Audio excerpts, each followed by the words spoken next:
नमस्कार मित्रों, स्वागत है आपका ज्ञान गंगा आयुर्वेद क्लासेस में। आज हम लोग बात करने वाले हैं अष्टांग हृदय के अंतर्गत सूत्र स्थान का 14वां चैप्टर अर्थात लास्ट से एक चैप्टर पहले के बारे में बात करेंगे।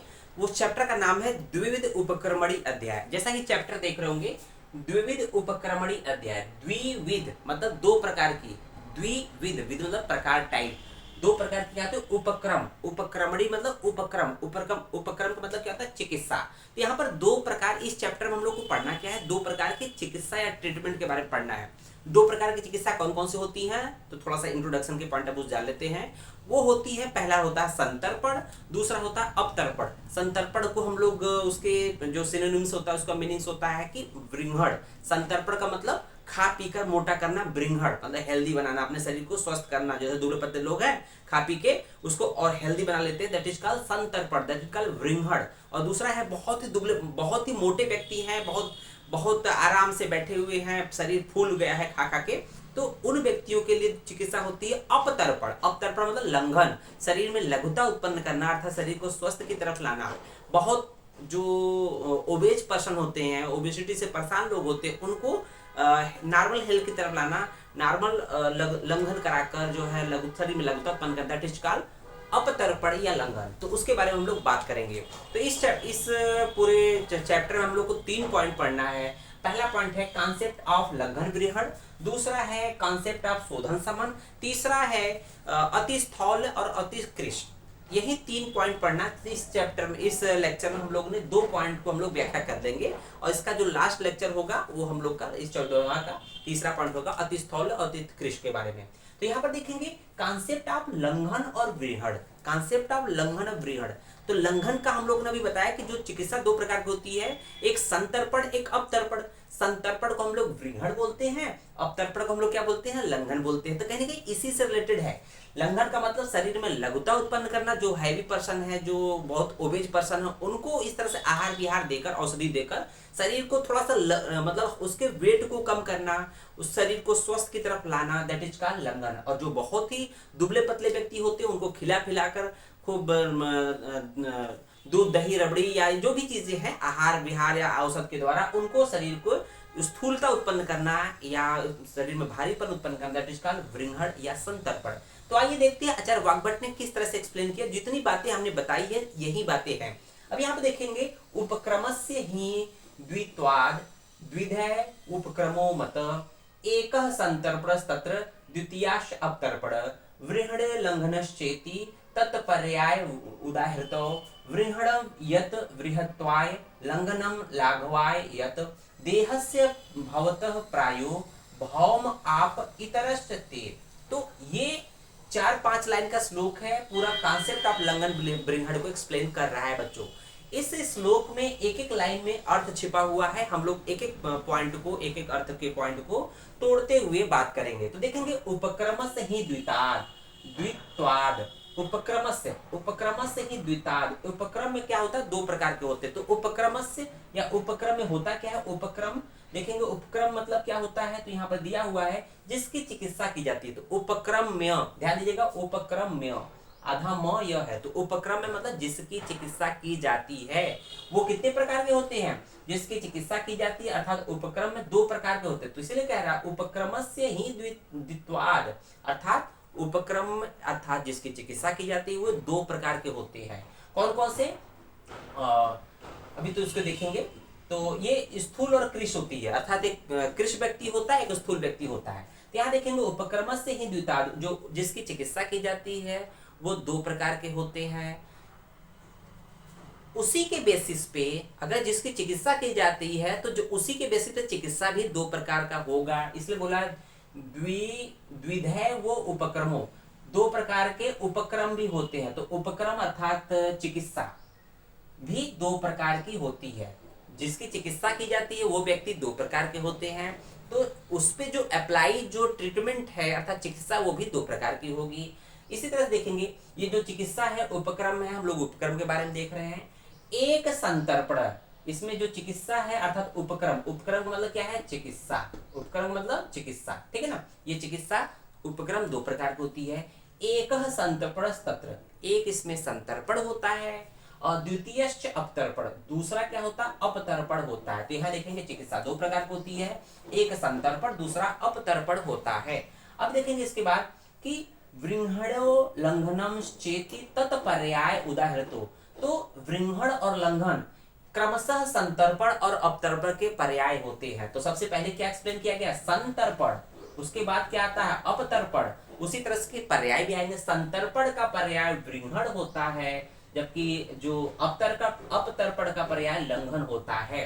तो यहाँ पर दिए हम देख रहे होंगे संतर्पण का पर्याय वृंहण बताया गया है, अपतर्पण का पर्याय लंघन बताया गया है। तो ये हम नहीं कह रहे, ये वाग्भट अपने श्लोक के माध्यम से कह रहे हैं और आप पढ़ोगे तो इजिली क्लियर कट हो जाएगा। तो वृंहण लंघनश्चेति तत्पर्याय उदाहृतो। उसके बाद देखेंगे वृंहण कहते किसे हैं, क्योंकि हम लोग क्या पढ़ रहे हैं कॉन्सेप्ट ऑफ वृंहण और कॉन्सेप्ट ऑफ लंघन। तो वृंहण का मीनिंग क्या होता है, हमने तो बता दिया, शरीर में लघुता उत्पन्न करना लंघन कहलाता है, शरीर में शरीर को हृष्टपुष्ट करना, शरीर में स्थौल उत्पन्न करना, शरीर को मोटा करना, शरीर को भारी करना वृंहण कहलाता है। बट वाग्भट क्या कह रहे हैं, तो देखेंगे वृंहणम यद वृहत्वाय, मतलब वृंहणम मतलब वृंहण किसे कहते हैं, यद वृहत्वाय, जिसके द्वारा शरीर में स्थूलता उत्पन्न किया जाए, जिसके द्वारा शरीर में शरीर को पुष्ट किया जाए, शरीर को हृष्ट पुष्ट किया जाए, दैट इज कॉल्ड वृंहण या संतर्पण। उसके बाद देखेंगे दूसरा है अपतर्पण, लंघनम, जिसको हम लोग कहते हैं लंघन। तो लंघनम क्या होता है, लाघवायत, मतलब वह क्रिया जिसके द्वारा शरीर में लघुता उत्पन्न की जाए उसे लंघन कहते हैं। लंघन किसे कहते हैं, वह क्रिया वह प्रक्रिया जिसके द्वारा शरीर में लघुता उत्पन्न की जाए उसे लंघन कहते हैं।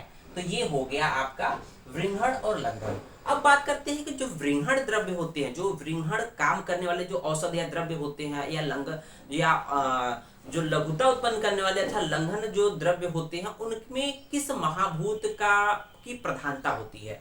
तो यहाँ पर जो नेक्स्ट लाइन लास्ट पॉइंट दिया हुआ है, एक तरह से वृंहण द्रव्य और लंघन द्रव्य का जो पंचभौतिक कंपोजिशन होता है उसमें मुख्यतः किन महाभूत की प्रधानता होती है इसके बारे में कहेंगे। तो यहाँ पर सबसे पहले वृंहण का एक्सप्लेन किया है, देखेंगे देहस्य भवतः प्रायो भौम आपः इतरश्च ते।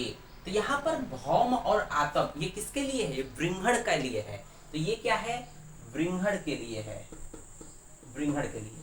तो यहाँ पर भौम अर्थात पृथ्वी, आप मतलब जल। तो जो वृंहण द्रव्य होते हैं, मतलब वृंहण मतलब भारीपन वाले होते हैं, तो भौम अर्थात पृथ्वी गुरु द्रव्य होता है, मतलब गुरु नेचर का होता है, और आप मतलब जल भी गुरु का होता है, मतलब कि गुरु प्रकृति का होता है, भारी होती है जल और पृथ्वी भारी होती है। उसी के ग्वांटागुसर जो वृंहण द्रव्य होते हैं वो क्या करते हैं, उसमें किस महाभूत प्रधानता होती है, वृंहण द्रव्य होते हैं, उसमें पृथ्वी और जल महाभूत की प्रधानता होती है। उसी तरह से जो उसके इतरते अर्थात इसके अलावा जो लंघन होता है उसमें इन दोनों महाभूत के अलावा जो तीन महाभूत होते हैं वो पाए जाते हैं। तो पृथ्वी और जल महाभूत के अलावा अन्य तीन महाभूत कौन से हैं जो लंघन में पाए जाते हैं, आग्नेय, वायव्य, आकाशीय। आग्नेय 1 नंबर, वायव्य 2 नंबर, आकाशीय 3 नंबर। ये तीन क्या होते हैं, लंघन वाले द्रव्य हैं, लंघन वाले द्रव्यों में पाया जाता है। तो समझ में आ गया होगा, वृंहण द्रव्य में कहीं न कहीं पृथ्वी और जल महाभूत होते हैं, और जो लंघन करते हैं द्रव्य उनमें अग्नि महाभूत, वायु महाभूत और आकाश महाभूत होता है। ये तो बात क्लियर हो गई कॉन्सेप्ट ऑफ लंघन वृंहण। अगर लंघन वृंहण पूछे तो आपको यही लिखना है बच्चों, बहुत ज्यादा कंफ्यूजिंग नहीं है, बस इसको आप अच्छे से एक बार पढ़ लीजिए, स्क्रीनशॉट ले लीजिएगा। उसके बाद देखेंगे हम लोग यहाँ पर कॉन्सेप्ट ऑफ शोधन और शमन, कॉन्सेप्ट ऑफ शोधन और शमन की बात की गई है। तो शोधन और शमन हम लोगों ने अभी क्या पढ़ा, अभी पढ़ा लंघन वृंहण। तो कहीं ना कहीं इसी दो पार्ट में से ये भी इंक्लूड है, ये दोनों पार्ट शोधन और शमन कहीं ना कहीं इसी में इंक्लूड है। तो किसका पार्ट है पहले देखते हैं। शोधनम शमनम च इति द्विधा, ये शोधन और शमन दो प्रकार क्या होते हैं। तत्रापि लंघनम, लंघनम तो लंघन के दो भेद होते हैं, शोधन और शमन। समझ में आया। पूछा जाए कि आचार्य वाग्भट के अनुसार लंघन के कितने भेद होते हैं, तो आप बताओगे शोधन और शमन। लंघन के दो भेद होते हैं, वाग्भट ने लंघन के 2 भेद बताए हैं, जबकि चरक ने लंघन के 10 भेद बताए हैं। बच्चों चरक ने लंघन के 10 भेद बताए हैं, याद कीजिएगा, याद रखिएगा, क्योंकि अभी आगे आपको पढ़ना है। लेकिन यहाँ पर जो है वाग्भट ने लंघन के 2 भेद बताए, क्या, शोधन पहला शोधन है, दूसरा शमन है। तो यहाँ पर लंघन, जिसे हम लोग अपतर्पण के नाम से जानते हैं, जो लंघन है जिसको हम लोगों ने अपतर्पण के नाम से जाना है, उसके दो भेद होते हैं, शोधन और शमन। शोधन चिकित्सा और शमन चिकित्सा। ये आपका बहुत इंपॉर्टेंट टॉपिक चल रहा है, क्योंकि फर्स्ट ईयर के बाद सेकेंड ईयर में जाएंगे, थर्ड ईयर में जाएंगे तो अप्लाइड पार्ट आता है, क्लिनिकल या ट्रीटमेंट का पार्ट आता है, तो यही सब चीजें अप्लाई होती है बच्चों। उसके बाद देखेंगे शोधन के लक्षण और भेद। जो शोधन होता है, शोधन जो चिकित्सा होती है, उसके क्या लक्षण होते हैं, उसके क्या भेद होते हैं। तो यहाँ पर देखेंगे शोधन के लक्षण और भेद की बात कर रहा है। तो शोधन पहले किसे कहते हैं, सबसे पहले ये जानना है, और शमन किसे कहते हैं ये भी जानना है। तो यहाँ पर देखें, यद उदीर्येत बहिर्दोषान, यद उदीर्येत बहिर्दोषान मीन्स कि जो रोग कैसे उत्पन्न होते हैं, रोग कैसे उत्पन्न होते हैं, तो शरीर में जब दोष कुपित हो जाते हैं, दोष कुपित होने के पश्चात क्या होता है कि रोग उत्पन्न होते हैं। तो जब दोष कुपित हो गए हैं तो उसको ठीक करने का दो रास्ता है, या तो उनको शरीर से बाहर निकाल दिया जाए, या तो उनको शरीर के अंदर ही दबा दिया जाए। तो यहाँ पर जो पहला भेद है, यद उदरीयत बहिर्दोषान, मतलब कि वह प्रक्रिया, वह क्रिया जिसके द्वारा दोषों को बाहर, शरीर के बाहर निकाला जाए, बाहर निकाला जाए, उसे हम लोग क्या कहते हैं, शोधन कहते हैं। तो क्लियर कट कहा है कि शोधन क्या है, शोधन वह चिकित्सा होती है जिसमें दोषों को बाहर निकाल दिया जाता है। शरीर, शोधन वह चिकित्सा होती है जिसके अंतर्गत दोषों को शरीर से बाहर निकाल दिया जाता है, ये श्रेष्ठ चिकित्सा होती है बच्चों। और उसके बाद देखेंगे पंचधा शोधन। अब ये शोधन जो बात कर रहे हैं, ये 5 भेद होते हैं। शोधन के कितने भेद होते हैं, 5 भेद होते हैं। तो शोधन के 5 भेद कौन कौन से हैं, यहाँ पर हम लोगों ने अलग से लिखा है। शोधन के 5 भेद कौन कौन से होते हैं, निरुवस्ती, बमन, काय विरेचन, शिरो विरेचन, रक्त मोक्षण। तो ये हम अपने मन से नहीं बता रहे बच्चों, ये आपका वाग्भट ने क्लियर कट लिखा है। तो यहाँ देखेंगे कि पंचधा शोधनम, ये शोधन जो होता है 5 प्रकार का होता है। शोधन कहते किसे हैं, यद उदरीयत बहिर्दोषान, अर्थात जो शरीर से दोषों को बाहर निकाल कर ठीक करे, शरीर को, शरीर की चिकित्सा करे, उसे हम शोधन कहते हैं। शोधन 5 प्रकार का होता है। वो 5 भेद कौन कौन से होते हैं हम लोगों ने जो यहाँ बताया है। यहाँ पर ये पांचों क्या है देखेंगे, निरु मतलब निरुवस्ती हो गई, वमन अर्थात वमन हो गया, काय और सिरोरेक, रेक का मतलब होता है विरेचन, तो काय रेक और सिरोरेक, काय विरेचन और सिरो विरेचन, तो 2 हो गया ना, निरुवस्ती 1 हो गई, वमन दूसरा हो गया, काय विरेचन 1 हो गया, सिरो विरेचन 1 हो गया, मतलब टोटल 4 हो गए। और अस्त्र, अस्त्र का मतलब होता है रक्त, अस्त्र का मतलब होता है रक्त श्रुति, रक्त श्रुति मतलब रक्त मोक्षण। ये 5 प्रकार के हो गए, शोधन के 5 भेद हो गए। अब देखते हैं, शोधन की बात हो गई है, तो शोधन की बात हो गई यहाँ पर। अब बात करते हैं शमन की। तो शमन के लक्षण और भेद, शमन के लक्षण मतलब शमन की परिभाषा देखेंगे और उसके टाइप देखेंगे। तो देखेंगे शमन को डिफाइन कैसे किया गया है, न शोधयति यद दोषान शमान न उदर्यत्यपि समीकरोति विषमान समनम तच्च सप्तधा। तो यहाँ पर कह रहा है कि न शोधयति यद दोषान, जो दोषों का शोधन न करे, अर्थात दोषों को शरीर से बाहर न निकाले। शमन किसे कहते हैं, समन कहते हैं कि जो शरीर, जो दोषों को शरीर से बाहर न निकाले, अर्थात न शोधयति यद दोषान, जो दोषों का शोधन न करे अर्थात शरीर से बाहर न निकाले। समान न उदीर्यति, और न ही समान दोष, अर्थात साम्यावस्था में जो दोष है उनको शरीर से भी, उनको क्या करता है, उनको भी उदीरण अर्थात उनको बाहर निकालने की प्रवृत्ति नहीं रखता है। और साथ ही साथ क्या कर रहा है, समीकरोति विषमांश, जो विषम अवस्था में दोष है उसको साम्यावस्था में लाता है। साम्यावस्था में स्थित दोषों को बाहर नहीं निकालता, डिस्टर्ब नहीं करता है, लेकिन जो विषम अवस्था में दोष है उसको क्या करता है, साम्यावस्था में लाता है, दैट इज कॉल्ड समन। मोटा मोटा बात करें तो शरीर के अंदर ही दोषों को दबा देना, समाप्त कर देना, कम कर देना, दैट इज कॉल्ड समन। और शरीर के बाहर से दोषों को निकाल कर ठीक करना, दैट इज कॉल्ड शोधन। ठीक है ना, तो समनम, यही से समन कहेंगे। और शमन के कितने भेद होते हैं, शमन 7 प्रकार का होता है, सप्तधा शमनम तच्च सप्तधा, शमन के 7 भेद होते हैं। तो 7 भेद कौन कौन से हैं, पाचनम, दीपनम, छुत, तृण, व्यायाम, आतप, मारुत, अर्थात पाचन देखेंगे। समन के यहाँ 5 भेद लिखे गए हैं, इसको आप लोग स्क्रीनशॉट ले लीजिएगा बच्चों। यहाँ पर कौन कौन से हैं, शमन के 7 भेद कौन कौन से, पहले नंबर पे पाचन है, दूसरे नंबर पे दीपन है, तीसरे नंबर पे आपका ये देखेंगे छुत, छुत मतलब भूख लगना, तीसरे नंबर पे भूख लगना, 5वें नंबर पे है तृट, तृट मतलब प्यास लगना हो जाएगा, तृट मतलब प्यास लगना हो जाएगा। फिर 6वें नंबर पे व्यायाम है, 7वें नंबर पे आतप सेवन है और 7वें नंबर पे वायु का सेवन है, दैट इज कॉल्ड मारुत। तो ये एक तरह से शमन के 7 भेद हो गए। अब देखते हैं कि वायु आदि का शमन जो होता है, वायु आदि का जो शमन होता है, तो यहाँ पर दिया हुआ है कि वृंहणम शमनम त्वेयम वायु पित्त अनिलस्य च। तो जो वृंहण होता है, जो वृंहण की प्रक्रिया होती है, इसके द्वारा क्या होता है, केवल वायु या पित्त युक्त वायु का शमन होता है। वृंहण की क्रिया के दौरान, चिकित्सा के दौरान वायु या पित्त युक्त वायु का ही सिर्फ शमन होता है। अब देखेंगे किन व्यक्तियों का वृंहण कराया जाता है। तो वृंहण के योग्य मनुष्य, वृंहण के योग्य मनुष्य किन व्यक्तियों का वृंहण कराना चाहिए, अर्थात वृंहण कराने का मतलब कि जो दुबले पतले हैं, जिनके सारे धातुएं छीड़ हो गई है, तो उनको खिलाना पिलाना है, मतलब खिला पिलाकर मोटा करना, दैट इज कॉल्ड वृंहण या संतर्पण।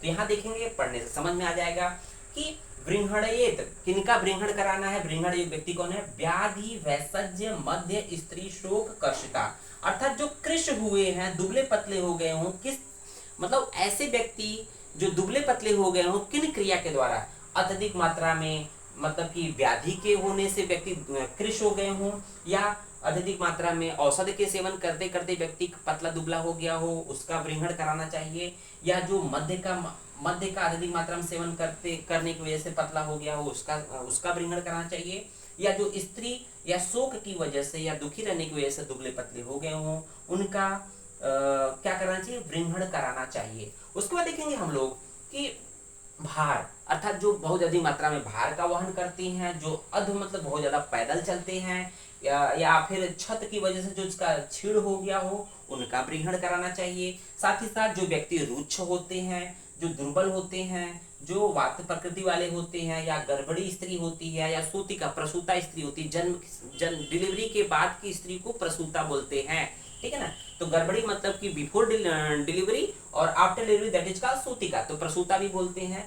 या बालक हो या वृद्ध हो, इनका वृंहण कराना चाहिए। और जो स्वस्थ व्यक्ति हैं उनका भी वृंहण करा सकते हैं, लेकिन ग्रीष्म ऋतु में कराना चाहिए। तो ग्रीष्म में अपराह्नपि, अर्थात ग्रीष्म ऋतु में स्वस्थ व्यक्तियों का भी वृंहण करा सकते हैं। उसके बाद देख रहे होंगे हम लोग, इसके क्या दिया हुआ है, लंघन के योग्य पुरुष मनुष्य। तो किन व्यक्तियों का लंघन कराया जाता है, तो यहाँ पे देखेंगे मेह का मतलब होता है प्रमेह, डायबिटिक से जो पीड़ित व्यक्ति होते हैं, या आम दोष से पीड़ित व्यक्ति होते हैं, या अति स्निग्ध व्यक्ति है, या जो ज्वर से पीड़ित व्यक्ति है, या जो उरुस्तंभ से पीड़ित व्यक्ति है, जिसकी थाई जकड़ जाती है, जो कुष्ठित मतलब जो कुष्ठ से पीड़ित व्यक्ति, स्किन डिजीज से पीड़ित व्यक्ति होते हैं, या विसर्प, ये भी स्किन डिजीज है, विद्रदी एब्सेस बोलते हैं, फोड़े फुंसी को बोलते हैं, जो प्लीहा स्प्लीन डिजीज से पीड़ित व्यक्ति हैं, या सिरो रोग, कंठ रोग, अच्छी रोग से पीड़ित व्यक्ति होते हैं, और जो स्थूल व्यक्ति होते हैं उनका लंघन नित्य कराना चाहिए। स्थूल व्यक्ति हैं, दुबले मोटे पत्ती हैं, तो उनका लंघन तो अवश्य ही कराना चाहिए। और साथ ही साथ जो स्वस्थ व्यक्ति है उनका भी विशेष रूप से शिशिर ऋतु में लंघन कराने का प्राविधान किया गया है। तो इस तरह से हम लोग का ये दोनों टॉपिक कवर हो जाता है। उम्मीद है आपको वीडियो पसंद आया होगा। धन्यवाद।